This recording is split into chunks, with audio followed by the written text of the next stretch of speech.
The sun cast long shadows over the parched dirt street of Hachita, New Mexico Territory, when Tabitha Nelson's prayers echoed through the simple wooden church for the last time. Her voice, strong and clear as a bell ringing across the desert, carried words of devotion far beyond the church walls.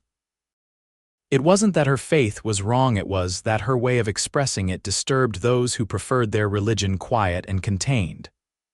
By nightfall, her belongings would be packed and her future uncertain, all because she dared to worship with too much passion.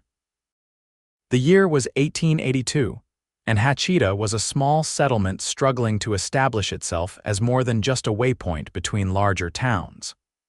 The church stood at the east end of the main street, a modest building with a crooked cross that seemed to lean toward the setting sun each evening. Inside, the pews were worn smooth from years of use, and the windows let in golden light that danced across the floor each Sunday morning. Tabitha, 22 years old with auburn hair always escaping its pins and eyes the color of whiskey in sunlight, had been raised in a home where faith was expressed loudly and without reservation. Her father, a circuit preacher who'd passed 2 winters ago from a sudden fever, had taught her that God appreciated enthusiasm more than whispers. Now, as she stood before Reverend Phillips and the church elders, that teaching was being labeled a disturbance. "Miss Nelson," Reverend Phillips said, his thin lips barely moving beneath his neat gray beard, "we have discussed this matter at length. Your exuberance during worship has become a disruption to the congregation." Tabitha stood straight-backed, her hands clasped tightly in front of her simple blue dress. "I pray as my father taught me, Reverend, with my whole heart and voice." Elder Simmons, a balding man with spectacles that caught the light, cleared his throat. "There have been complaints, Miss Nelson. Several ladies have mentioned headaches. Mr. Peterson says his children are frightened by your outbursts." "Outbursts?" Tabitha felt heat rise to her cheeks. "My amens are not outbursts, sir. They are affirmations of my faith." "Nevertheless," Reverend Phillips continued, "the church council has voted. Until you can learn to worship with appropriate restraint, you are not welcome to attend services." The words fell like stones. Tabitha had lost her mother at birth, her father to illness, and now her church community to intolerance. She had nothing else in Hachita, no family, no close friends since most young women her age were already married with children. She supported herself by taking in mending and occasionally helping at the general store, but without the church, her days would be empty of purpose. "And where am I to worship then?" she asked, her voice softer now, though no less firm. "Perhaps in private until you can control yourself," Elder Simmons suggested, not unkindly. "The Lord's house should be open to all who seek him," Tabitha replied. "And it shall be once you learn proper decorum," Reverend Phillips concluded. "This is a civilized town now, Miss Nelson." Wild displays belong to the revival tents and camp meetings, not our sanctuary. As Tabitha walked out of the church into the hot afternoon sun, she felt eyes on her from the buildings that lined the street. News traveled fast in Hachita. By now, everyone would know of her banishment. She kept her head high as she walked the dusty path to her small rented room behind Mrs. Holloway's boarding house. Mrs. Holloway was waiting on the back porch, her round face set with disapproval. "I heard what happened at the church, Tabitha. I can't have someone living here who's been cast out of the congregation. It reflects poorly on my establishment." "Mrs. Holloway, I've always paid my rent on time," Tabitha protested. "Yes, and I'll give you until the end of the week to find other accommodations." "I'm sorry, dear, but that's how it must be." By sunset, Tabitha sat alone on her narrow bed, a single trunk containing her few possessions packed beside her. Through the small window, she could see the mountains in the distance turning purple with twilight. Her father would have told her to pray about it, so she did loudly and with her whole heart, not caring who might hear through the thin walls.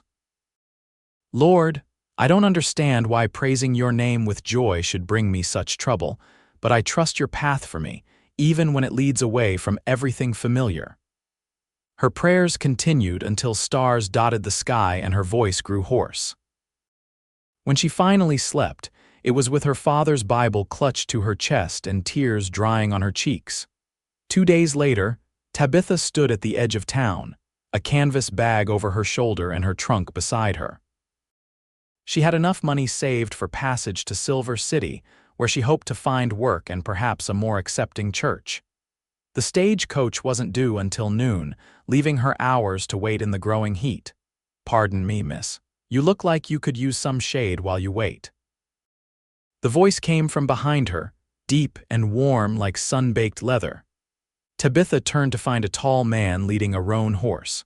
His face was partly shaded by a wide-brimmed hat, but she could see a strong jaw dusted with stubble and eyes that crinkled at the corners.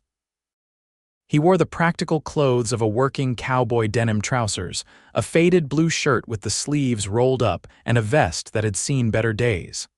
"I'm fine here, thank you," she replied automatically, though the sun was indeed becoming uncomfortably hot. "Suit yourself," he said with a shrug. "But that stagecoach is often late, sometimes doesn't come at all if there's trouble on the road." Tabitha hesitated. "Are you from Hachita, mister?" "Holt, Henry Holt, and no, just passing through." He tipped his hat slightly.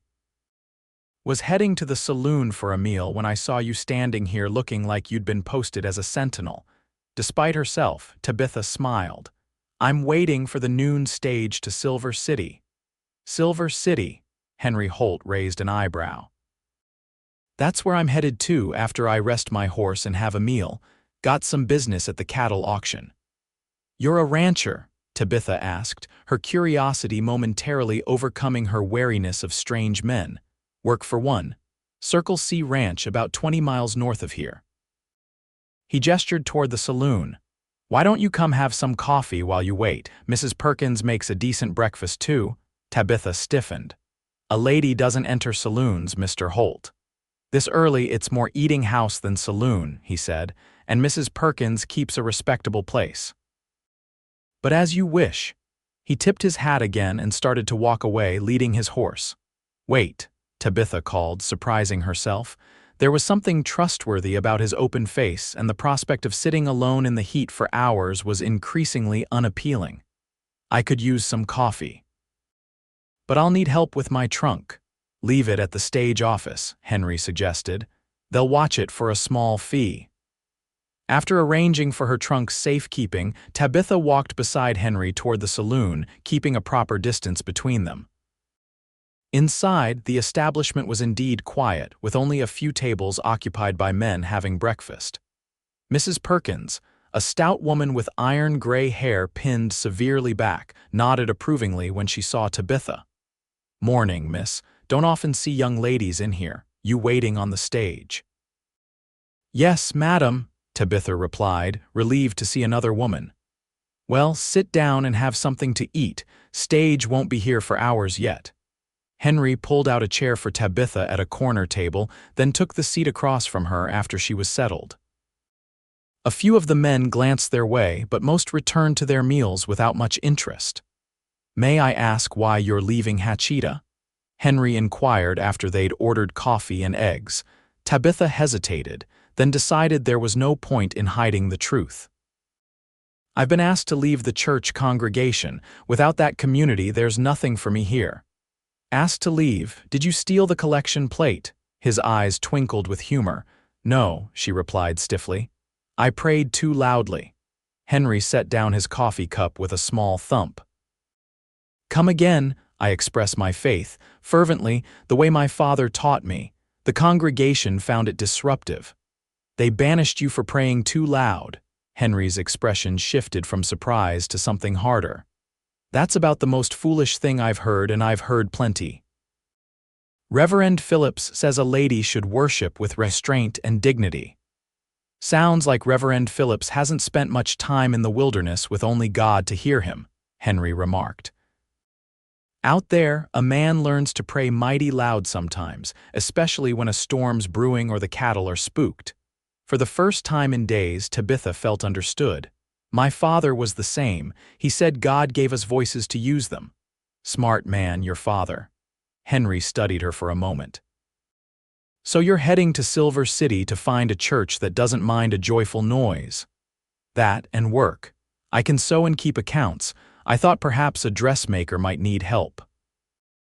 Their conversation was interrupted when the door of the saloon burst open and a red-faced man stepped in, scanning the room until his eyes landed on Tabitha. "There you are," said Reverend Phillips, striding toward their table. "Mrs. Holloway said you'd be waiting for the stage, but here I find you in a saloon with a man. This only confirms the council's decision was correct." Tabitha rose quickly. "Reverend, I'm only having breakfast while waiting for the coach." "A respectable woman would wait at the stage office," he replied coldly. "I came to give you this your final payment for the altar cloths you embroidered." He held out an envelope, which Tabitha took with trembling fingers. "Thank you," she managed to say. "I suggest you reflect on your behavior during your journey," the Reverend continued. "Perhaps with proper guidance in Silver City, you can learn to be a more appropriate member of a congregation." Henry stood slowly, his chair scraping against the wooden floor. He was taller than the Reverend by several inches, his shoulders broader. "Excuse me, Reverend, but it seems to me that Miss Nelson," Tabitha supplied quietly. "Miss Nelson here has done nothing wrong except praise her Maker with enthusiasm," Henry continued. "Where I come from, that's considered a virtue, not a sin." Reverend Phillips drew himself up. "This is not your concern, sir." "Maybe not," Henry agreed, "but I've sat in enough church pews to know that the good Lord probably appreciates honest emotion over proper appearances." The Reverend's face grew redder. "You presume to lecture me on matters of faith. Who are you, sir?" "Henry Holt, Circle C Ranch." "And I'm not lecturing. Just observing that if the church in Hachita is turning away sincere believers for being too sincere, perhaps it's the church that needs reflection, not Miss Nelson." A few of the other diners were watching now, some nodding in agreement. "This is precisely the sort of disruptive influence that we cannot tolerate," Reverend Phillips said stiffly. "Good day, Miss Nelson. I wish you well in your future endeavors." With that, he turned and left, his back rigid with indignation. Tabitha sank back into her chair, mortified yet strangely exhilarated. No one had defended her since her father died. "I apologize if I overstepped," Henry said, also sitting down. "Sometimes my mouth runs ahead of my good sense." "No," Tabitha replied. "Thank you, it's been a lonely few days." They finished their meal in companionable conversation, with Henry telling stories of his 10 years working cattle in the territory. He'd come west from Missouri at 18, following dreams of open skies and adventure. Now, at 28, he was head wrangler at Circle C, with hopes of someday having his own small spread. As they left the saloon to check on the stage, Tabitha found herself warming to this straightforward cowboy who saw nothing wrong with enthusiastic prayer. When they reached the stage office, the agent had news that dampened her spirits. "No stage today, miss. Runner just came in bridge washed out 10 miles south after last night's storm. Be tomorrow at least before they can get through." "Oh," Tabitha said, dismayed.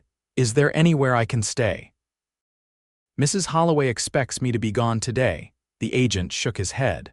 "Hotel's full with a mining company group. You might try Mrs. Perkins. She has a couple rooms she lets above the saloon."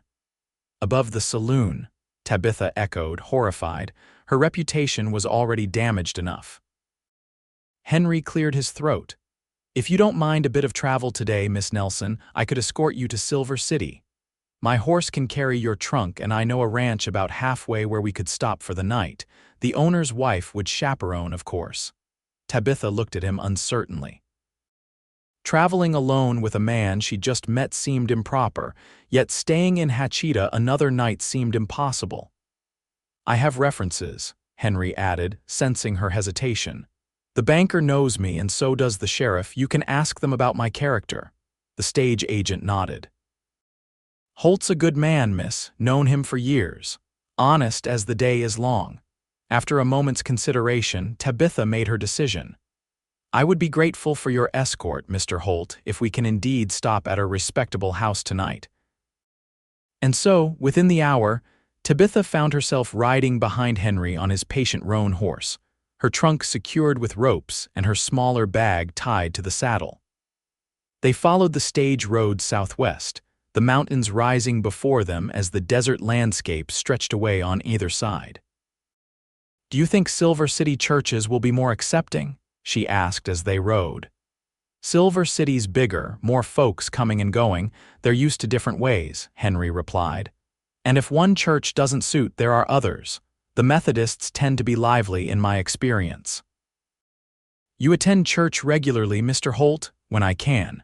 The work doesn't always allow for Sunday observance, but I make my peace with God daily, not just weekly." "That's what my father always said," Tabitha remarked, a smile in her voice. "He used to pray while riding between settlements, said the only church roof he needed was the sky." "Wise man," Henry said. "Was he a preacher?" "Circuit rider for the Methodist Church. He traveled around the smaller settlements that couldn't support a full-time minister." "And your mother?" "She died when I was born. It was just my father and me until 2 years ago." Henry was quiet for a moment. "My parents are both gone too, father in the war, mother from consumption 5 years back. It's a lonely thing being without family." "It is," Tabitha agreed softly. They rode in silence for a while, the rhythmic movement of the horse and the vast landscape encouraging contemplation. By midday, they stopped in a small grove of cottonwoods beside a creek to rest the horse and eat the food Mrs. Perkins had packed for them. As they sat in the dappled shade, Henry watched Tabitha bow her head to pray before eating. Her lips moved silently, and he waited respectfully until she finished. "You're praying quietly now," he observed. Tabitha looked up, a hint of mischief in her eyes. "Would you prefer I pray loudly, Mr. Holt?" "Henry, please," he said. "And I'd prefer you pray however feels right to you, Miss Nelson." "Tabitha," she offered in return, "and thank you. It's been some time since anyone allowed me that freedom." As they ate, Henry pointed out landmarks and shared stories of his travels through the territory. Tabitha found herself laughing at his tales of cattle drives gone wrong and the characters he'd met on the trail. "How did you come to work at Circle C?" she asked. "Luck and timing," he answered. "I was passing through 5 years ago, broke and hungry. Mr. Calloway needed help with a difficult calf delivery. I'd grown up around livestock, so I pitched in. He offered me a job that same day, and you've been there since, except for a brief stint trying my luck in the silver mines. Decided pretty quick that I prefer the sky over my head to tons of rock." By late afternoon, they approached a small ranch nestled against the foothills.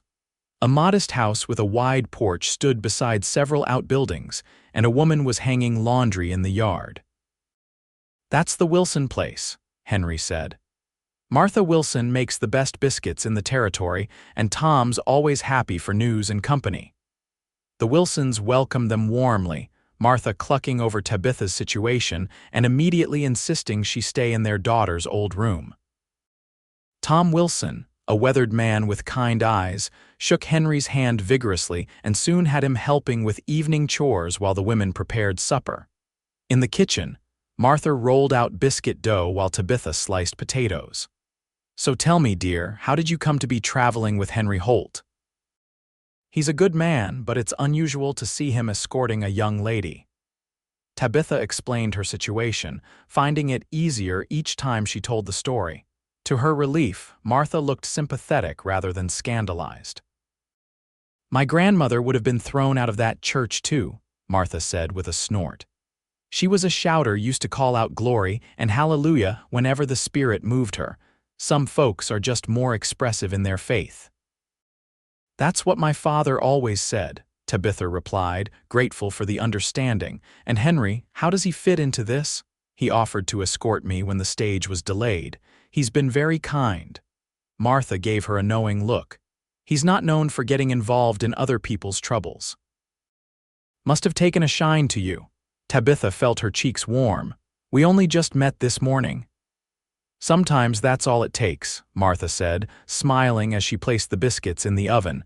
At supper, the conversation flowed easily around the table. Tom shared news of the territory, including rumors of a railroad spur that might eventually reach Silver City, bringing more prosperity to the region. "What will you do in Silver City, Miss Nelson?" he asked. "Find work and a new church home," Tabitha replied. "I can sew and keep accounts." "My niece runs a dressmaking shop there," Martha said. "Amanda Willis. Tell her I sent you and she'll at least give you an interview." After the meal, they gathered on the porch as the sky turned from gold to deep blue.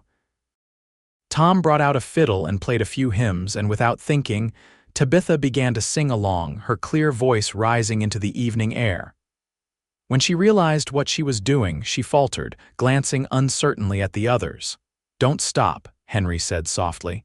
"It's beautiful." Encouraged, Tabitha continued, and soon Martha joined in, their voices blending in the old familiar songs of faith. When they reached Amazing Grace, Henry's deep baritone added to the harmony, surprising Tabitha with its richness. As the last notes faded into the night, Tom set down his fiddle with a satisfied sigh.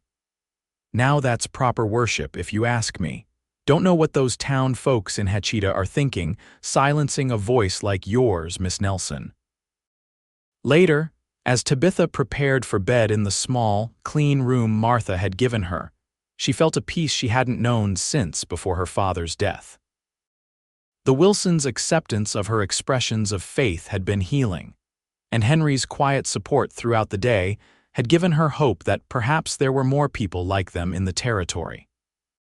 Through her window, she could see Henry sitting on a log by the barn, smoking a cigarette and looking up at the stars. As if sensing her gaze, he glanced toward the house, caught her eye, and tipped his hat. Tabitha smiled and stepped back from the window, a warm feeling spreading through her chest that had nothing to do with the mild spring night. The next morning dawned clear and cool.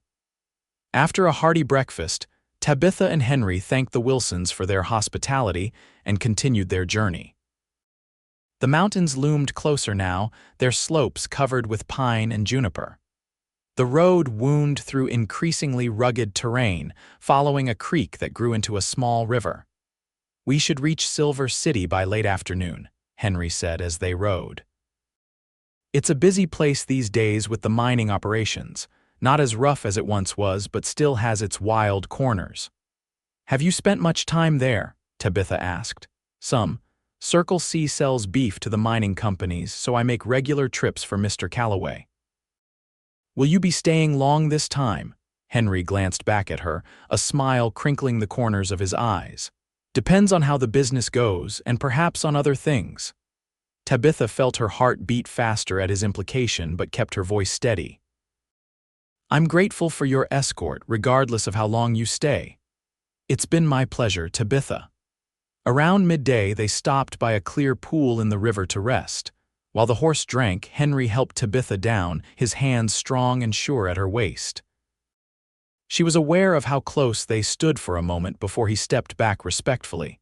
As they sat on sun-warmed rocks eating jerky and hardtack, Tabitha gathered her courage to ask a question that had been on her mind since the previous night. "Henry, when you joined in the hymn singing." "You know the songs well. Grew up with them," he confirmed. "My mother was devout, made sure we were at church whenever possible. Yet you defended my right to pray loudly, even though you pray quietly yourself." Henry was silent for a moment, looking out at the water. "I believe God hears us however we call to him. My mother prayed quietly, but with no less faith than your father, I'd wager." He turned to meet her eyes. "The way I see it, faith is like a river. Some parts run wild and loud over rocks, other parts flow deep and quiet, but it's all the same water heading to the same place." Tabitha stared at him, struck by the simple wisdom of his words. That's beautiful, Henry." He shrugged, looking slightly embarrassed. "Just something I've thought about while riding the range. Man has a lot of time to consider such things under an open sky." "I think you and my father would have gotten along well," she said softly. Henry smiled. "I'd like to think so." They continued their journey, the conversation flowing easily between them. Henry pointed out landmarks and shared stories of the area, while Tabitha told him more about her life with her circuit-riding father, moving from town to town as his assignments changed. It must have been difficult never staying in one place for long, Henry remarked. Sometimes, Tabitha admitted. But there was freedom in it too, new faces, new landscapes. After he died and I settled in Hachita, I missed the movement. Is that why you're not more upset about leaving? Because you're used to moving on, Tabitha considered this. Perhaps, or perhaps I'm simply trusting that God has a purpose in this journey, as my father would have said. By late afternoon, the landscape opened up into a valley and Silver City came into view. It was considerably larger than Hachita, with substantial brick buildings mixed among wooden structures, and the signs of prosperity evident in the busy streets and well-dressed pedestrians. "Where should I take you?" Henry asked as they approached the town. "There's a decent boarding house on Pine Street that caters to respectable single ladies." "That sounds appropriate," Tabitha replied, suddenly anxious about what would happen when they reached their destination. Would Henry simply leave her there and continue to his business? As if reading her thoughts, he added, "I usually stay at the Western Hotel when I'm in town. It's not far from Pine Street, so I could check on you tomorrow, make sure you're settling in all right." "I would appreciate that," she said, relief evident in her voice. The boarding house proved to be a tidy 3-story building with green shutters and a small garden in front. Mrs. Gardner, the proprietress, was a brisk, efficient woman who looked Tabitha over carefully before agreeing to rent her a room. "I run a respectable establishment, Miss Nelson. No gentlemen visitors in the rooms, curfew at 9 o'clock and breakfast is served promptly at 7. "Yes, madam," Tabitha replied. "Those terms are perfectly acceptable." After Henry brought in her trunk, they stood somewhat awkwardly in the small front parlor of the boarding house, both reluctant to say goodbye. "Thank you for everything, Henry," Tabitha finally said. "I don't know what I would have done if you hadn't offered your help." "You'd have managed," he replied with a small smile. "You strike me as a capable woman, Tabitha Nelson. Still, I'm grateful. Would you permit me to call on you tomorrow? Perhaps I could show you around the town a bit, help you get your bearings." "I'd like that very much," she said, her heart lifting. "Until tomorrow, then." Henry tipped his hat and turned to go. "Henry," Tabitha called as he reached the door. When he looked back, she added, "I'll be praying for your safe business dealings." His face softened. "Loudly or quietly?" "Whichever seems right at the moment," she replied with a smile. That evening, in her small but neat room at the boarding house, Tabitha knelt beside her bed and prayed. Her words were quiet but heartfelt, thanking God for bringing Henry Holt into her path and asking for guidance in her new life in Silver City. As she climbed into bed, she realized that for the first time since leaving Hachita, she felt hopeful rather than afraid. The next morning after breakfast, Tabitha set out to find Amanda Willis's dressmaking shop. Mrs. Gardner had provided directions, and she found the establishment easily a pretty storefront on a side street off the main thoroughfare, with elegant dresses displayed in the window. The bell above the door tinkled as she entered, and a slender woman with streaks of gray in her dark hair looked up from a cutting table. "Good morning," she said pleasantly. "How may I help you?" "Are you Mrs. Willis?" Tabitha asked. "I am. My name is Tabitha Nelson." "Your aunt, Martha Wilson, suggested I speak with you about possible employment. I've recently arrived in Silver City and I'm skilled with a needle." Amanda's face brightened with recognition. "Aunt Martha mentioned you might be coming. Please come into the back and we can talk." Over tea in the workshop behind the shop, Tabitha explained her situation, carefully omitting the specific reason she'd been asked to leave the church in Hachita. Amanda listened sympathetically. "Finding your place in a new town isn't easy," she said, "but you've come at a good time. I've been looking for another seamstress. The mines are doing well, which means the mine owners' wives want new dresses, and I can barely keep up with the orders." "I'd be very grateful for the opportunity," Tabitha said earnestly. "Let me see your work first. Amanda replied, practical despite her kind manner. Do you have samples? Tabitha opened the small satchel she'd brought with her and pulled out several pieces of a delicately embroidered handkerchief, a child's collar with intricate smocking, and a piece of complex lacework. Amanda examined each piece carefully, her eyebrows rising higher as she studied the stitching. This is excellent work, Miss Nelson, far better than I expected. Thank you, Tabitha said, relief washing over her. My father made sure I had proper training even as we moved from place to place. Well, I'd be foolish not to hire you, Amanda declared. When can you start? Immediately, if you wish. Tomorrow morning, then. 8 o'clock. Amanda named a fair wage and Tabitha accepted gratefully. As she left the shop, her step was lighter. With employment secured, her most pressing worry was resolved. Now she only needed to find a church home where her expressions of faith would be welcome. She was so lost in thought that she almost walked into Henry, who was waiting across the street. Good news, I hope, he asked, noting her smile. Very good news. Mrs. Willis has hired me to start tomorrow. That calls for a celebration, Henry declared. Have you had lunch yet? There's a cafe just down the street that serves decent food. Over a meal of beef stew and fresh bread, Tabitha told Henry about her new position, and he shared that his business was going well. Mr. Calloway's cattle had fetched good prices at the stockyard. Will you be returning to Circle C soon? Tabitha asked, trying to keep the disappointment from her voice. Not immediately, Henry replied. I have some other business for Mr. Calloway that will keep me in town a few days.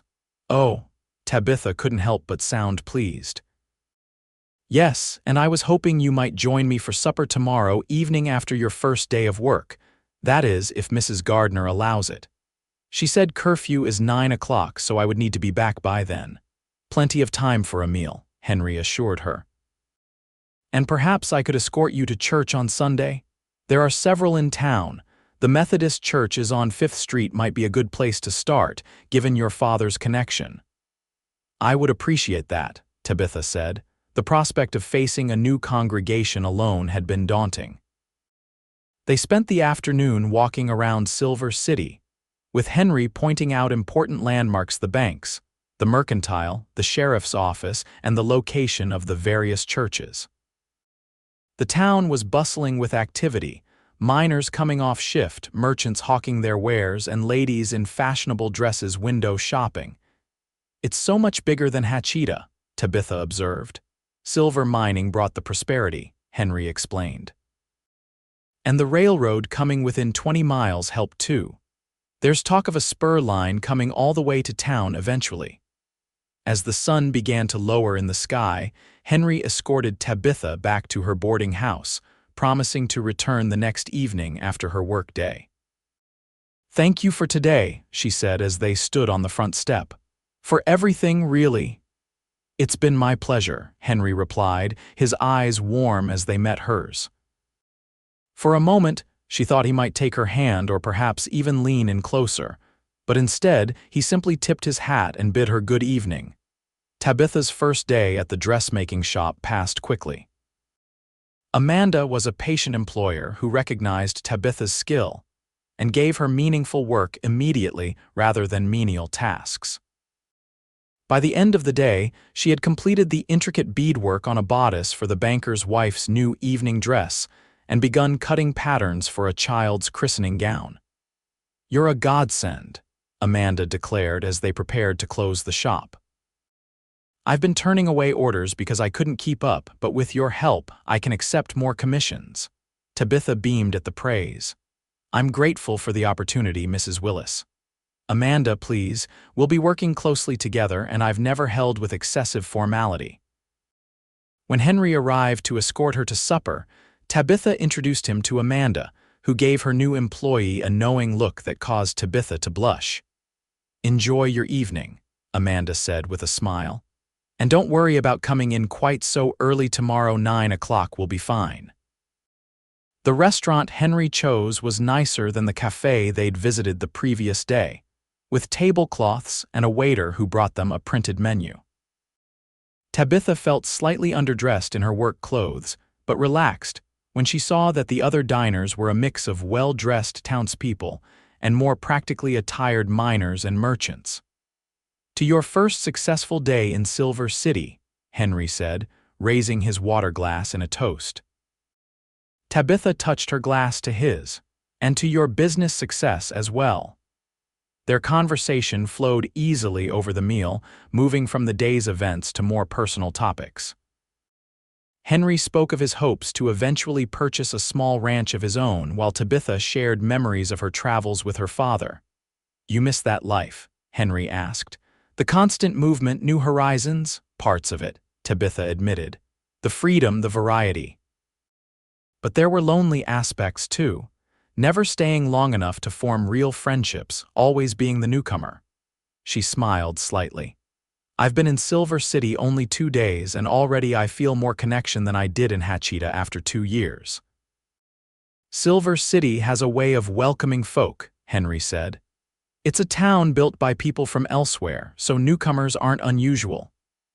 As they walked back to the boarding house in the soft evening light, their hands brushed occasionally, sending a thrill through Tabitha each time. At the door, Henry seemed to gather his courage. "Tabitha, I know we've only just met, but I find myself drawn to you, your spirit, your determination. I'd like to continue seeing you while I'm in town, if you're agreeable." Tabitha felt warmth spread through her chest. "I'm very agreeable, Henry. I've enjoyed our time together immensely." His smile in response was so bright it seemed to illuminate the darkening street. "Until tomorrow, then. Should I come to the shop when you finish work?" "Please do," she replied. "Amanda said I could leave at 5.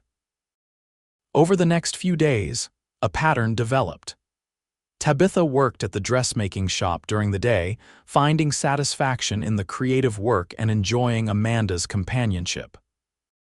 In the evenings, Henry would escort her to supper, followed by a walk around town or sometimes a community event, a concert in the park one evening, a lecture at the town hall another. On Friday, Henry arrived at the shop with news that dampened their pleasant routine. "I've had word from Circle C," he said as they walked toward the restaurant. "Mr. Calloway needs me back by Tuesday. There's a situation with some cattle rustlers and he wants all hands present." Tabitha tried to hide her disappointment. "Of course, that's your duty. But I'd still like to escort you to church on Sunday, if you're willing. And perhaps we could spend Monday together before I leave on Tuesday morning." "I'd like that," Tabitha said, brightening somewhat. "Amanda has given me Sunday off, and I could ask for Monday as well since I've been working so diligently." "Good," Henry replied, clearly relieved. "I'd hate to leave without spending a proper day with you." Sunday morning dawned clear and cool. Tabitha dressed carefully in her best dress, a deep blue cotton with white trim that complemented her auburn hair. She'd repaired and cleaned it meticulously the night before, wanting to make a good impression at the new church. Henry arrived at the boarding house looking equally well turned out in a clean black suit that, while not new, was well pressed and dignified. The transformation from his usual practical working clothes was striking, highlighting his handsome features and broad shoulders. "You look lovely," he said when she met him in the parlor. "As do you," she replied, a slight blush coloring her cheeks. They walked to the Methodist church together, joining the stream of well-dressed citizens making their way to various houses of worship throughout the town. The Methodist building was larger than the church in Hachita, built of red brick with tall windows that let in the morning light. Inside, they found seats toward the back, Tabitha feeling suddenly nervous. What if this congregation was also offended by enthusiastic worship? She'd managed to pray quietly all week, but in a church service, with the familiar hymns and the preacher's words stirring her soul, would she be able to contain herself? As if sensing her anxiety, Henry leaned close and whispered, "Remember what I said, God hears us however we call to him. And if this church doesn't appreciate your way of worship, there are others in town." The service began with a rousing hymn that had the congregation singing with gusto. Tabitha joined in cautiously at first, but as the music swelled, she found herself singing out more fully, her clear voice rising with the others. To her relief, several women nearby were equally enthusiastic, one even raising her hand in praise during the chorus. When the time came for congregational prayer, Tabitha bowed her head, letting the minister's words wash over her. Without thinking, she responded with a heartfelt amen at a particularly moving passage. Immediately, she tensed, waiting for disapproving looks or whispers. Instead, several other voices echoed her sentiment, including a deep amen from Henry beside her. Startled, she glanced up to find him smiling at her, his eyes warm with understanding and something deeper that made her heart skip. The sermon that followed was energetic, with the minister pacing the platform and occasionally pounding the pulpit to emphasize a point. The congregation responded throughout with affirmations and amens, creating a lively atmosphere that reminded Tabitha of the revival meetings her father had conducted. When the service concluded, Tabitha felt lighter than she had in months, as if a weight had been lifted from her spirit. She had found a church home where her natural expressions of faith were not only accepted but welcomed. As they filed out, the minister, Reverend Thompson, greeted them at the door. He was a robust man with a booming voice and friendly manner. "Welcome, newcomers. I don't believe I've seen you in our congregation before. We're new to your church," Henry confirmed, introducing himself and Tabitha. "Miss Nelson recently arrived from Hachita," he explained. "We were hoping to find a church home for her here." "Well, you're most welcome," Reverend Thompson said heartily. "We're a lively bunch, as you've seen. The Lord appreciates enthusiasm in His house." "Yes," Tabitha agreed, her voice thick with emotion. "That's what my father always taught me." After explaining that her father had been a circuit rider for the Methodist Church, Tabitha found herself warmly embraced by Mrs. Thompson and introduced to several church ladies who insisted she must join their women's prayer circle. "They meet on Wednesday evenings," Mrs. Thompson explained. "Such a devoted group, sometimes their prayers can be heard all the way out in the street," Tabitha laughed, feeling a sense of belonging wash over her. "That sounds perfect." As they walked back toward town, Tabitha's steps were light, almost dancing. "Oh, Henry, it was wonderful. Did you see how no one minded when people called out during the service? And the singing, it reminded me so much of my father's meetings." Henry smiled at her enthusiasm. "I'm glad it suited you. It seemed a good match for your spirit. And you said amen quite distinctly during the prayer." He looked slightly embarrassed. "Caught that, did you?" "Well, the words moved me, seemed right to acknowledge it." "It was," Tabitha agreed. "It was exactly right." They had dinner at Mrs. Gardner's boarding house, joining the other residents in the dining room for a hearty Sunday meal. Afterward, they took advantage of the fine weather to walk to the edge of town, finding a quiet spot overlooking the valley where they could sit and talk. "Will you write to me while you're at Circle C?" Tabitha asked as they watched clouds cast shadows across the distant mountains. "If you'd welcome my letters," Henry replied, "I would, very much." He turned to face her, his expression serious. "Tabitha, I know we've known each other only a short time, but I feel there's something between us that I've never experienced before." Tabitha's heart raced. "I feel it too. When I return to Silver City next month for business, may I call on you properly? With intentions that go beyond friendship." "Yes," she said without hesitation. "I would like that very much, Henry." His smile was like sunrise breaking across his face. Slowly, giving her time to withdraw if she wished, he reached for her hand. When she didn't pull away, he entwined his fingers with hers, the simple touch sending warmth through her entire body. They sat together as the afternoon light softened into evening, talking of their hopes and dreams. Henry spoke of the small valley he'd found 20 miles from Circle C, good water, sheltered from the worst weather, perfect for a modest ranch if he could save enough to purchase it.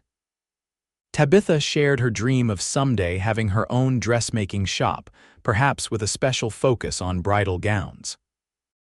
As dusk approached, they walked back to town, still hand in hand. At the boarding house steps, Henry reluctantly released her fingers. "What time shall I come tomorrow?" he asked. Amanda has given me the entire day. Perhaps we could make an early start. There's a place near the edge of town that serves breakfast from sunrise. Perfect. I'll be here at 7 if that's not too early. Not at all, she assured him. That night, Tabitha prayed with particular fervor, thanking God for bringing her to Silver City and for placing Henry Holt in her path. Her amens might have been heard through the thin walls of the boarding house, but for once she didn't worry about who might be listening. Monday dawned with a crispness that hinted at the approaching autumn.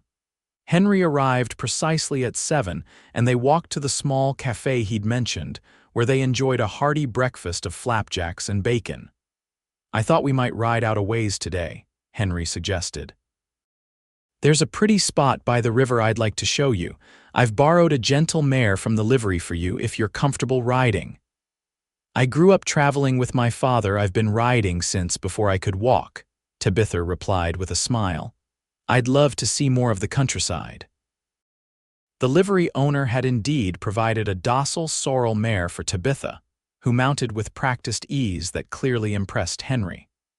They rode out of town at an easy pace, following a trail that wound through scrubby hills before descending toward a river valley.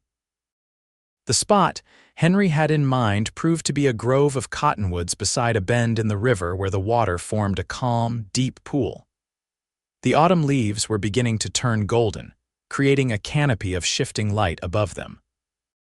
They tied the horses in a grassy patch with plenty of room to graze and spread a blanket Henry had brought in a shady spot near the water.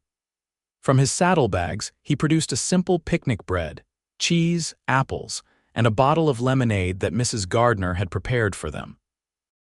This is beautiful, Tabitha said, looking around at the peaceful scene. How did you find it? On my first trip to Silver City years ago, Henry replied. I was riding for another outfit then, delivering horses, got caught in a thunderstorm and took shelter in that stand of pines across the way. When the storm cleared, I came down to water the horses and found this spot. I've visited whenever I'm in the area since.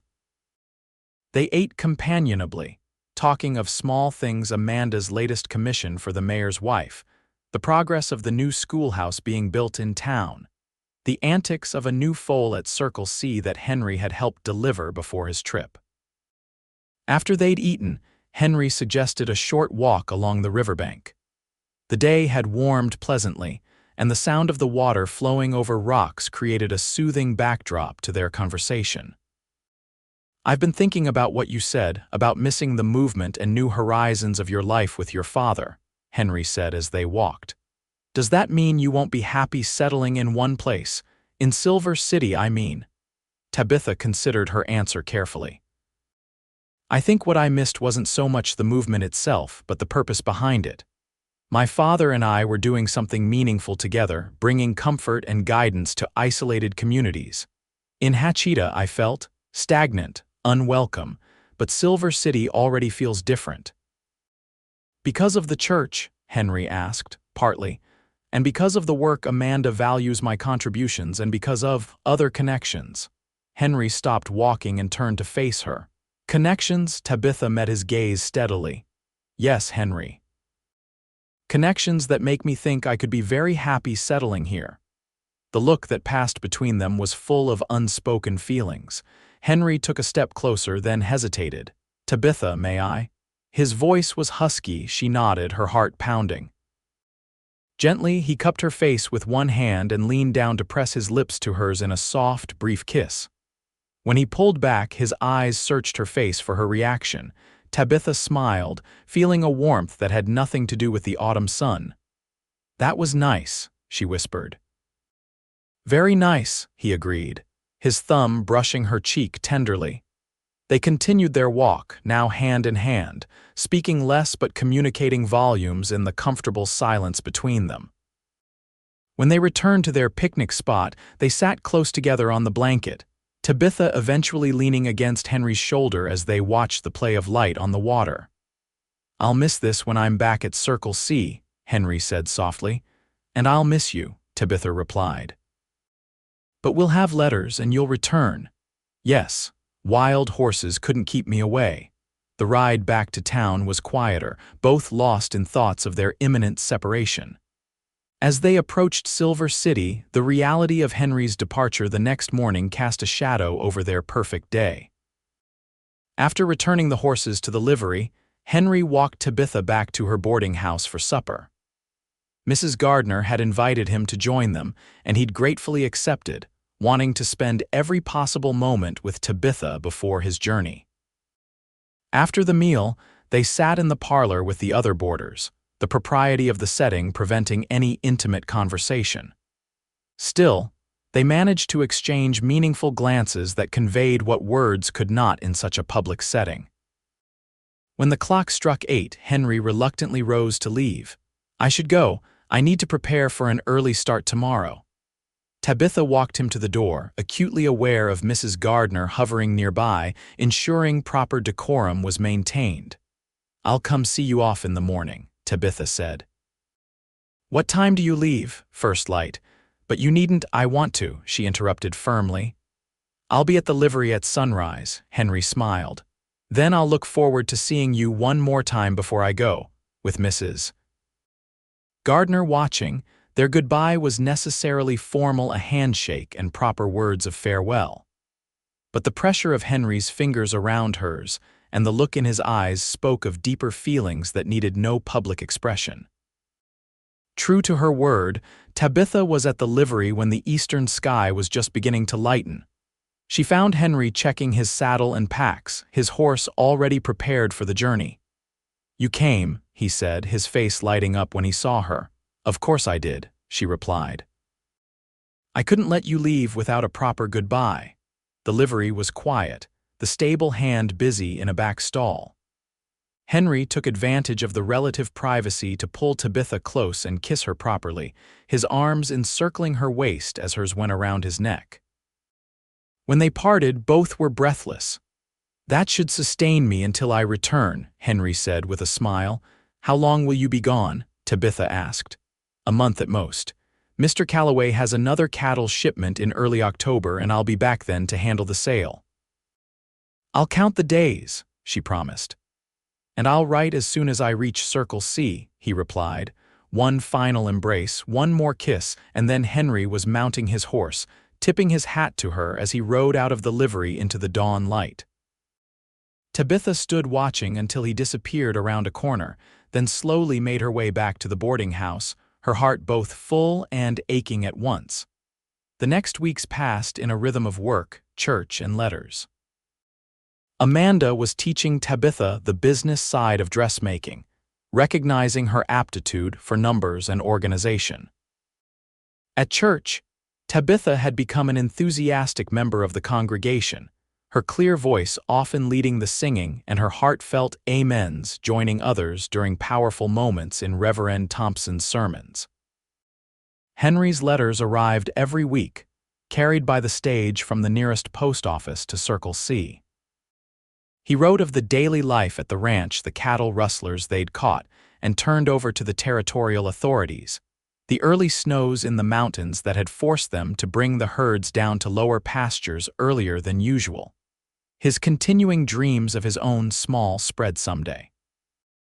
Tabitha wrote back faithfully, telling him of her growing friendship with Amanda, her acceptance in the church community, and how Silver City was beginning to feel like home. She didn't explicitly mention her growing feelings for him, but they were evident in every line, just as his were in his letters to her. As October approached, Tabitha found herself watching the road whenever she was near a window, hoping to catch a glimpse of Henry riding into town. Amanda noticed her distraction and teased her gently. "Your cowboy has you quite smitten, doesn't he?" she said one afternoon as they worked side by side on a wedding dress. Tabitha blushed.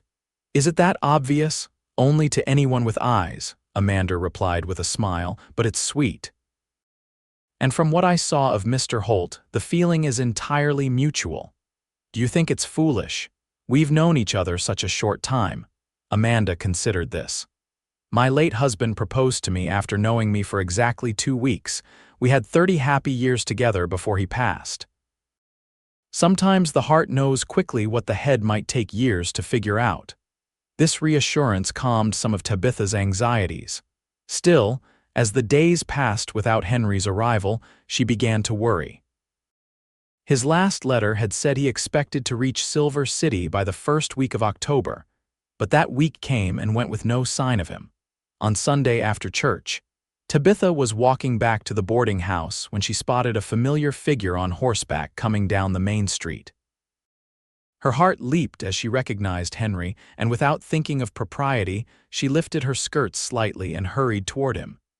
Henry saw her at almost the same moment. He urged his horse forward, then swung down from the saddle when he reached her, his face breaking into a wide smile. "Tabitha," he said, his voice warm with feeling. "You're late," she replied, trying for a scolding tone but failing as her own smile betrayed her joy. "The passes had early snow. We had to take the long way around," he explained, drinking in the sight of her. "You look well, happy." "Happier now," she admitted. They were standing in the middle of the street, attracting curious glances from passers-by. Henry seemed to suddenly remember where they were and took a step back, though his eyes never left her face. "I need to stable my horse and get a room at the hotel," he said. "But after that, could we meet, perhaps for dinner?" "Yes," Tabitha agreed quickly. "Mrs. Gardner always serves Sunday dinner at noon for the boarders. You could join us and then perhaps we could walk afterward." "Perfect. I'll be there in an hour, Mrs. Gardner was delighted to set another place for Henry, having taken a liking to the respectful cowboy during his previous stay in town. The meal was pleasant, with the other boarders asking Henry about ranch life and the early snows. After dinner, Henry and Tabitha set out for a walk, heading toward the park at the center of town where they could sit on a bench and talk with some privacy while still maintaining proper appearances in public. "I've missed you," Henry said once they were seated, his hand finding hers. "And I've missed you," Tabitha replied. "Your letters helped, but it's not the same." "No, it's not." He studied her face for a moment. "You seem settled here, content." "I am. Silver City has been good to me. Amanda is talking about making me a partner in the business eventually, and the church. It feels like home." "I'm glad," Henry said sincerely. "After what happened in Hachita, you deserve to find a place where you're appreciated." They sat in comfortable silence for a moment, enjoying the simple pleasure of being together again. Then Henry straightened, seeming to come to a decision. "Tabitha, there's something I need to tell you." His serious tone made her heart skip nervously, but he continued before she could worry too much. "The reason I'm in Silver City isn't just for Mr. Calloway's cattle business. I've come to look at a property." "A property?" "Remember that valley I told you about, the one I thought would be perfect for a small ranch? It's coming up for sale. The owner is moving to California for his health and needs to sell quickly." "Oh, Henry, is it possible? Can you afford it?" He nodded, his eyes bright with excitement. "I've been saving every penny for 5 years. It's not much, just 100 acres with a small cabin and corral, but it's good land with a year-round creek. With hard work, it could support a modest herd, enough for a man to make a living, maybe even enough for a family someday." The implication behind his words wasn't lost on Tabitha. "That sounds wonderful," she said softly. "I'm going to look at it tomorrow," Henry continued. "If it's as good as I remember, I'll make an offer." "I'm so happy for you," Tabitha said, squeezing his hand. "This is your dream coming true." "Part of my dream," Henry corrected, his eyes holding hers. "Tabitha, I know we haven't known each other long, but these past weeks apart have only confirmed what I already knew. You're the woman I want to share my life with." Tabitha's breath caught. "Henry, I'm not proposing." "Not yet," he added quickly. "I need to secure the ranch first, make sure I can provide a proper home, but I wanted you to know my intentions. If I buy this land, I'll be living just 15 miles from Silver City. Close enough to court you properly, to give us time to be sure before making any permanent decisions." "I don't need more time to be sure of my feelings," Tabitha said honestly, "but I appreciate your prudence. A proper courtship would be appropriate." Henry's smile was radiant. "Then you wouldn't be opposed to the idea, of us, I mean." "Eventually, not at all," she replied, returning his smile. In fact, I'd be very much in favor of it. The next day, Henry rode out to inspect the property while Tabitha returned to work at the dressmaking shop. The hours passed slowly as she waited for news, her fingers working automatically on the hem she was stitching while her mind was miles away, imagining a small ranch in a sheltered valley. Just before closing time, the shop bell rang and Henry strode in, his face alight with excitement. "It's perfect," he announced without preamble. "Even better than I remembered. The cabin needs work, but the land is sound, the water is sweet, and there's good grazing for cattle." "You made an offer?" Tabitha asked, setting aside her work. "I did." "And it was accepted," Henry replied triumphantly. "I'm to sign the papers tomorrow morning. By noon, I'll be a landowner." Tabitha, a man with a home of his own. Amanda, who had been listening with interest, smiled warmly. "Congratulations, Mr. Holt. That's wonderful news." "Thank you, Mrs. Willis, and thank you for sparing Tabitha for the evening. I'd like to celebrate if she's willing." "Of course," Amanda agreed. "Take the rest of the day, Tabitha. This is a special occasion." Henry took Tabitha to the nicest restaurant in Silver City, where they celebrated with a fine dinner. His excitement was contagious, and Tabitha found herself caught up in his plans for the ranch, the improvements he wanted to make to the cabin, the small herd he would start with, the garden he hoped to plant in the spring. "Will you ride out with me to see it?" he asked over dessert. "After I sign the papers tomorrow." "I'd love to," Tabitha replied. "Amanda has already said I may have the afternoon off." The next morning, Henry completed the purchase, officially becoming the owner of the Circle H ranch named. He explained with a smile, for both his surname and for the hopes he had for the place. By early afternoon, they were riding out of town, Tabitha once again on a borrowed mare, following the trail that led toward the mountains. The journey took about 2 hours, winding through increasingly beautiful country. As they crested a small rise, the valley opened up before them, a green pocket nestled between rocky hills, with a silver ribbon of creek winding through its center. The cabin sat on a slight elevation near a stand of pines, a simple structure with a stone chimney and small porch. "Oh, Henry," Tabitha breathed, "it's lovely." His face showed pure pride as he looked out over his land. "It needs work. The roof leaks in places and the corral fence is half rotted, but it's mine, Tabitha, all of it." They rode down into the valley, crossing the creek at a shallow ford and approaching the cabin. Up close, it was indeed rough, the logs weathered, the door hanging slightly crooked on its hinges, the small window clouded with dust and cobwebs. Henry helped Tabitha dismount, then tied the horses to a post. "Let me show you inside," he said, a hint of nervousness in his voice now. "It's not much, but with some repairs." The cabin's interior was a single room with a stone fireplace at one end. A crude table and 2 chairs stood in the center, and a narrow bed frame occupied one corner.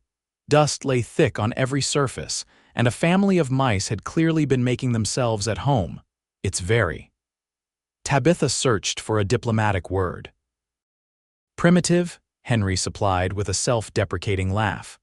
"I know, but imagine it cleaned up with fresh chinking between the logs to keep out drafts, a proper cooking stove there, better furniture, maybe eventually an addition for more rooms as needed." The hope in his eyes was unmistakable. Tabitha walked slowly around the space, envisioning it as Henry described: clean, warm, welcoming. "A home. I can see it," she said finally, turning back to him with a smile. "It will be wonderful, Henry, truly." Relief washed over his features. "You really think so? You're not just being kind." "I've lived in far worse places during my father's circuit riding days," she assured him. "Once, we spent an entire winter in a one-room cabin with a dirt floor and no glass in the windows, just oiled paper to keep out the worst of the weather." "This is positively luxurious by comparison." Henry laughed, the tension leaving his shoulders. "Well, I promise you won't have to live with a dirt floor at least." They spent the rest of the afternoon exploring the property, the small meadow that would make a good garden plot, the creek with its clear, cold water, the views of distant mountains from the cabin's porch. As the day began to wane, they sat together on that porch, watching the play of late afternoon light across the valley. "I'll need to return to Circle C tomorrow," Henry said reluctantly. "Give Mr. Calloway my notice and collect my things. He's a good man, he'll understand. I've been open about my plans for years." "How long will you be gone?" Tabitha asked, already dreading another separation. "2 weeks at most. I need to finish some work I promised, and I want to buy a few head of cattle before I leave. Mr. Calloway has offered me a good price on some yearlings." "And then you'll be back, to stay?" Henry nodded, taking her hand in his. "To stay, to build a home and a life here." He paused, his thumb tracing patterns on the back of her hand. "Tabitha, I know I said I wasn't proposing yet, but being here with you, seeing you in this place, that's mine. It feels right in a way nothing else ever has." Tabitha's heart beat faster. "It does feel right," she agreed softly. "I'm not asking for an immediate answer," Henry continued. "I want to court you properly, give you time to be sure.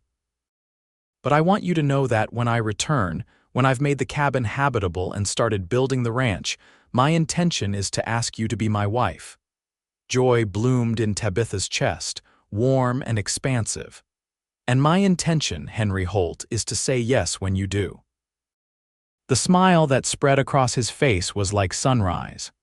Leaning forward, he kissed her, not the brief, tentative kiss of their first embrace, but a deeper, more certain one that spoke of promises and shared futures. When they finally parted, the setting sun was painting the sky in shades of gold and rose. "We should start back," Henry said reluctantly. "I don't want to risk having you out after dark."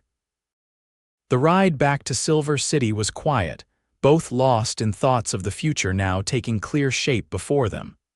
At the boarding house, their goodbye was bittersweet, tempered by the knowledge that their next parting would be their last. 2 weeks, Henry promised. No longer. "I'll pray for your safe journey," Tabitha said. Loudly, Henry grinned. "And I'll say amen to that." The following morning, Henry departed for Circle C, leaving Tabitha to her work at the dressmaking shop and her dreams of the future. The days passed in a flurry of activity as she threw herself into learning everything she could about being a rancher's wife. She borrowed books on gardening from the town library, asked Mrs. Gardner for her best recipes, and spent an afternoon with the wife of a local rancher who provided practical advice on everything from preserving food to basic veterinary care for livestock. At church the following Sunday, Tabitha shared her news with the congregation, who responded with enthusiastic congratulations and promises of a proper wedding when the time came. Reverend Thompson pulled her aside after the service. "Miss Nelson, I'm delighted for you," he said warmly.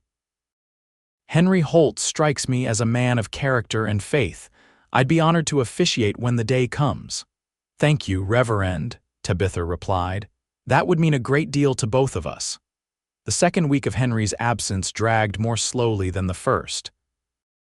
Tabitha found herself watching the road from the shop window, hoping for an early return. When a letter arrived instead, her heart sank momentarily until she read its contents. "I'm delayed a few days," Henry wrote. "Mr. Calloway's son broke his arm and I've agreed to stay until he's more recovered. But I've purchased 20 head of good young cattle and have all my affairs in order. Expect me by week's end, weather permitting. I miss you more than words can express, Tabitha.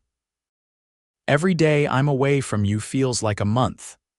Tabitha pressed the letter to her heart, then carefully folded it and tucked it into her pocket. The delay was disappointing but understandable. A few more days would pass quickly enough. The week's end came and went with no sign of Henry. Tabitha tried not to worry. Travel was unpredictable, especially with cattle to drive. But as another week began, her anxiety grew. She found herself praying more fervently than ever, her whispered pleas for Henry's safety sometimes rising to audible petitions when she was alone in her room. On Wednesday afternoon, a rider came to the dressmaking shop asking for Tabitha. He was one of Mr. Calloway's men, dust-covered and weary.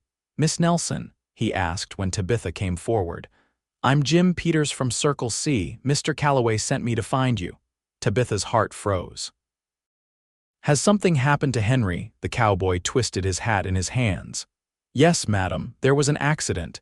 He was bringing his cattle through the high pass when a rockslide spooked the herd. They stampeded. Henry was thrown from his horse. The world seemed to tilt around Tabitha. Is he dead? She managed to ask, her voice barely audible. No, madam, Peter said quickly. But he's badly hurt, broke his leg in 2 places, and there's some concern about internal injuries. Doc at the ranch set the leg, but Henry's been asking for you. Mr. Calloway thought you should know. Relief mingled with renewed fear in Tabitha's chest. I need to go to him, she said immediately. That's why I'm here, madam. Mr. Calloway sent a wagon. It's more comfortable than horseback. If you're willing to come, we can leave right away. Amanda, who had been listening with concern, stepped forward. Go, Tabitha. Take whatever time you need. Henry needs you now. Within the hour, Tabitha was on the road to Circle C Ranch, her hastily packed bag beside her in the wagon. The journey would take most of a day, the ranch being some 40 miles from Silver City. As they traveled, Jim Peters told her more about the accident and Henry's condition. He was lucky, in a way, Peters said. Could have been killed outright. One of the other hands found him pretty quick and got him back to the ranch. Doc says he'll heal, but it'll take time. And the internal injuries? Tabitha asked anxiously. Some bruising to his ribs and such. Doc's mostly worried about a bump on his head. He was unconscious for a while. But he's awake now and talking sense, which is a good sign. They reached Circle C just as darkness was falling. The ranch was larger than Tabitha had imagined, a substantial main house surrounded by bunkhouses, barns, and corrals. Mr. Calloway himself came out to meet them, a tall man with graying hair and kind eyes that reminded her somewhat of Henry. Miss Nelson, I'm Harold Calloway. Thank you for coming so quickly. Henry's been asking for you constantly. How is he? Tabitha asked, allowing him to help her down from the wagon. Stubborn, Mr. Calloway replied with a faint smile. Keeps trying to get up despite the pain. Says he has to get back to Silver City, that you're waiting for him. Tears pricked at Tabitha's eyes. May I see him, of course. We've put him in the guest room of the main house. My wife's been looking after him. Mrs. Calloway met them at the door, a motherly woman who immediately took Tabitha's bag and assured her that a room was prepared for her stay. He's been restless all day, she said as she led Tabitha through the house.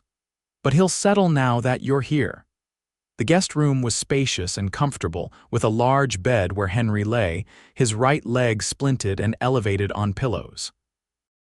His face was pale beneath his tan, with dark circles under his eyes and a nasty bruise on his forehead. When the door opened, he turned his head, and the transformation in his expression when he saw Tabitha was extraordinary pain giving way to joy in an instant. Tabitha, he breathed. You came.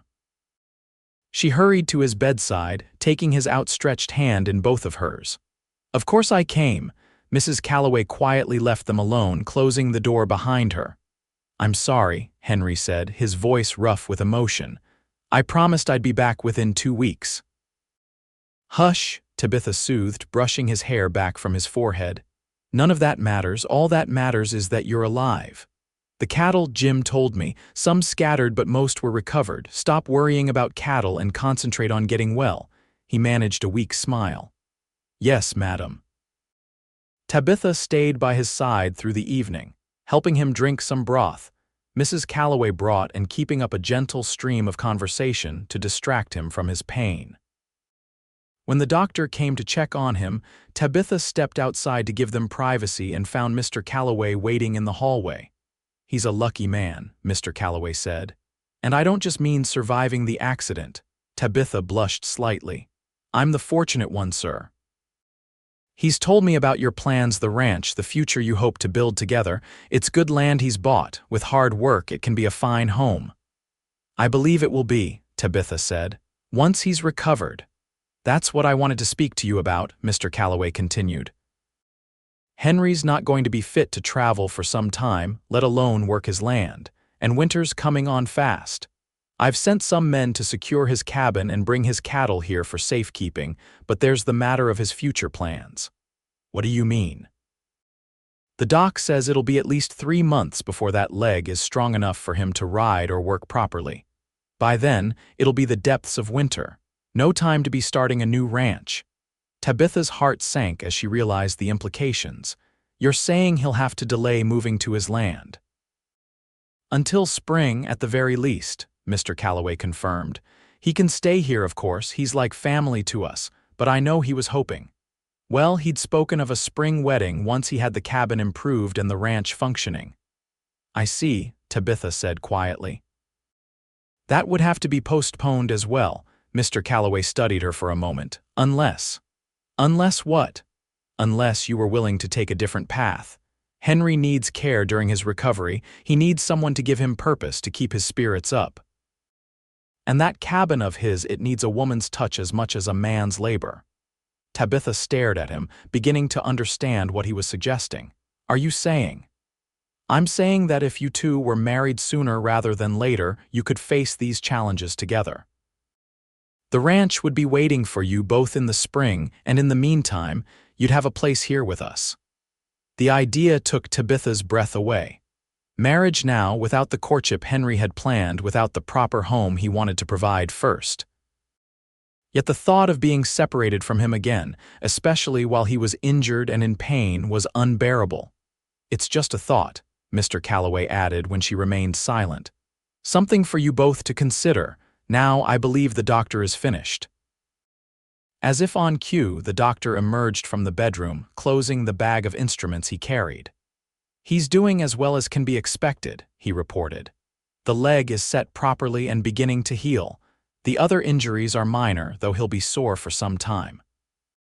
What he needs most now is rest and good care. Thank you, doctor, Tabitha said. May I go back in? Of course. In fact, your presence seems to be the best medicine for him.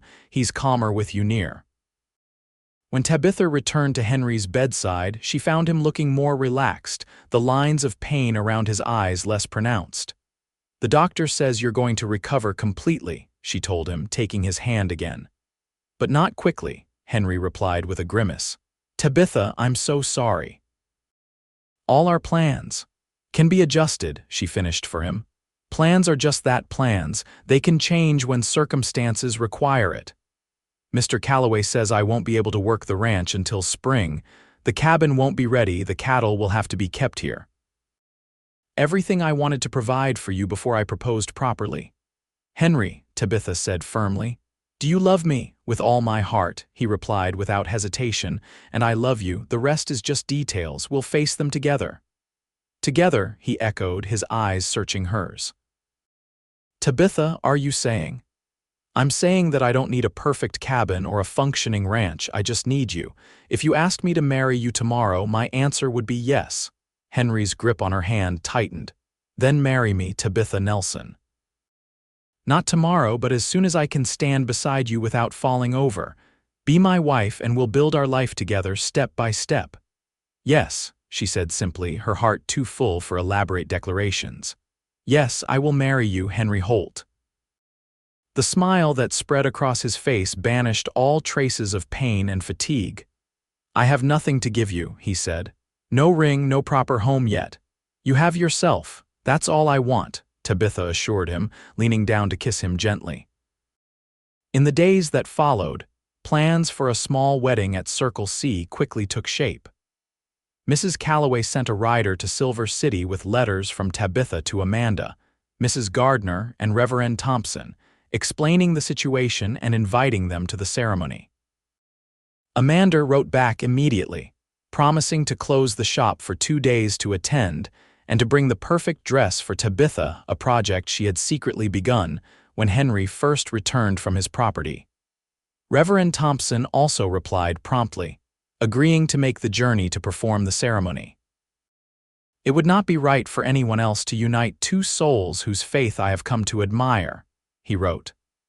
I look forward to seeing you both begin your life together, with prayers as joyful as the occasion demands. As Henry's strength gradually returned, He was able to sit up for longer periods and eventually to move from the bed to a chair by the window, his splinted leg propped carefully on a stool. Tabitha spent her days with him, reading aloud, playing checkers, or simply talking about their future. In the evenings, she joined the Calloways for meals, growing to appreciate the couple who had become like parents to Henry. "He came to us a boy of 23, Mrs. Calloway told her one afternoon as they prepared vegetables for dinner. So eager to learn, to prove himself. Harold saw something special in him right away, a steadiness, an integrity that's rare in one so young. He speaks of you both with great affection," Tabitha said. "And now you've stolen his heart completely," Mrs. Calloway replied with a smile, "but we don't begrudge him his happiness. A man should have his own family, his own place." 2 weeks after Tabitha's arrival at Circle C, on a crisp November morning, Henry and Tabitha were married in the Calloways' parlor. Henry stood with the aid of crutches, dressed in his best clothes, his face alight with joy despite the discomfort he must have been feeling.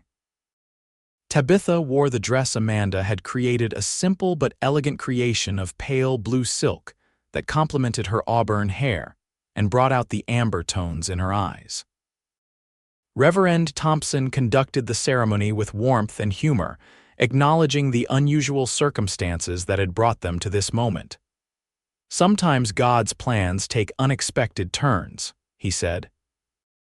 "What appears at first to be a setback and injury, a delay can in fact be the Lord's way of bringing His children closer together, of strengthening bonds that might otherwise have taken longer to form." Today, we witness not just the union of Henry and Tabitha, but the birth of a partnership that has already weathered its first storm and emerged stronger.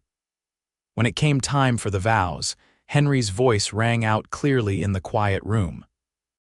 "I, Henry Holt, take you, Tabitha Nelson, to be my lawfully wedded wife, to have and to hold from this day forward, for better, for worse, for richer, for poorer, in sickness and in health, to love and to cherish, till death do us part."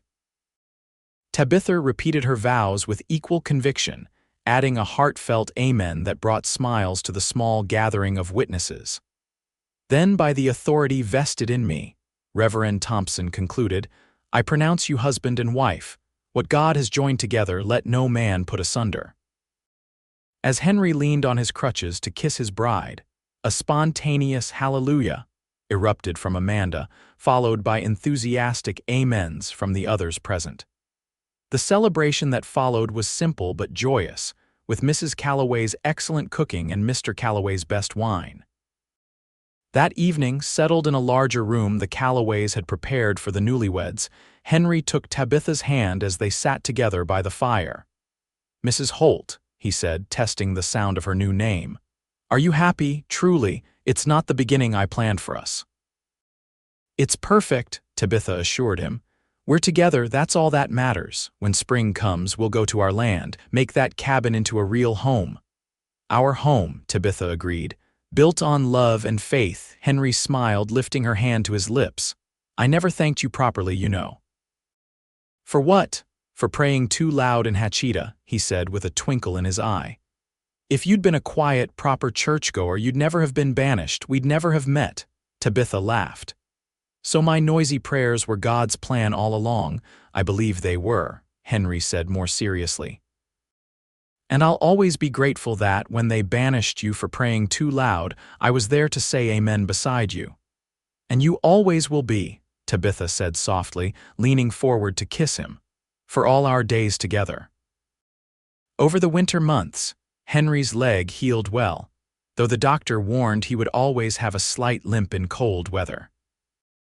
The Calloways insisted the newlyweds remain at Circle C until spring, allowing Henry time to regain his strength, while Tabitha learned the practical aspects of ranch life from Mrs. Calloway. Meanwhile, Mr. Calloway sent men to work on Henry's cabin when weather permitted, making necessary repairs to the roof and chimney, adding a proper floor, and building basic furniture. It was his wedding gift to them. He explained a start on the home they would build together. By early April, when the first wildflowers were beginning to bloom in the meadows, Henry was strong enough to ride again. He and Tabitha made the journey to their land, now officially the Circle H Ranch, to see the improvements and begin planning their move. The cabin, while still simple, had been transformed. Clean windows gleamed in the spring sunlight, the porch had been rebuilt with a swing hanging from its roof, and inside, the single room was now warm and weathertight, with a new cooking stove and sturdy furniture. "What do you think?" Henry asked anxiously as Tabitha explored their home. "It's wonderful," she said sincerely. "A perfect place to begin." They moved in the following week, bringing with them supplies, seeds for a garden, and Henry's small herd of cattle that had wintered at Circle C. The work was constant fences to mend, fields to plow, endless chores from sunrise to sunset, but they tackled it together, finding joy in building something that was entirely their own. On Sundays, they rode into Silver City for church, where Tabitha's enthusiastic amens were warmly welcomed by the congregation. Sometimes they stayed for dinner with Amanda or Mrs. Gardner, maintaining the friendships that had become so important to Tabitha. By their first anniversary, the Circle H was beginning to flourish. Henry had added 10 more head of cattle to his herd, built a larger corral, and constructed a small barn. The garden Tabitha had planted yielded abundantly, and she had put up stores for the coming winter. Most exciting of all was the addition they had built onto the cabin, a second room that would serve as a nursery for the child they were expecting in the spring. "Are you happy, Mrs. Holt?" Henry asked as they sat on their porch swing one evening, watching the sunset paint the valley in gold and purple. Tabitha, her hand resting on her growing belly, smiled contentedly. "Happier than I ever dreamed possible. Even though we're miles from town, with more work than time to do it, and a house that's still too small, even so," she assured him. "Because we have faith and love and each other." Henry placed his hand over hers, feeling the subtle movements of their child beneath. "And a little one on the way to teach to pray just as loud as his mama. Or her papa," Tabitha added with a laugh. "You've gotten quite enthusiastic yourself at church lately." "Well," Henry said with a grin, "someone wise once told me that God hears us however we call to him. And I've found I have more and more to be thankful for these days' reasons to let my amens ring out for all to hear." As the first stars appeared in the darkening sky, they sat together in comfortable silence. Two souls whose paths had crossed, because one dared to pray too loudly, and the other had the wisdom to say amen beside her. Their journey had taken unexpected turns, but had brought them exactly where they were meant to be, home, together, with faith enough to fill the valley and love enough to last a lifetime.